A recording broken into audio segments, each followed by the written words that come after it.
On June 18, 1815, Napoleon Bonaparte lost the battle that ended his empire. History says he was outnumbered. History says the Duke of Wellington was simply a better commander that day. History says the Prussian army arrived at exactly the wrong moment and tipped the balance.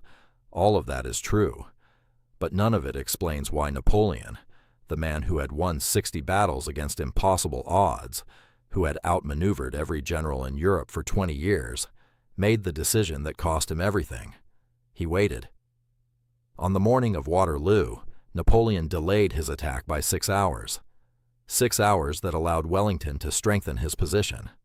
6 hours that gave the Prussians time to arrive. 6 hours that, according to every military historian who has studied the battle, should never have been lost. Why did he wait? For most of the 20th century, historians blamed the mud. The ground was soft after heavy rain. Napoleon was waiting for it to dry so his artillery could move. But in 2004, a team of researchers published a study that changed the conversation entirely. Napoleon was sick, not with a minor illness, with a condition called acromegaly, a hormonal disorder caused by a tumor on the pituitary gland that had been slowly affecting his cognitive function, his decision-making, and his energy levels for years. Combined with hemorrhoids so severe he could not sit on his horse, and a bladder infection that had kept him awake for 3 days before the battle, Napoleon arrived at Waterloo as a shadow of the commander he had been.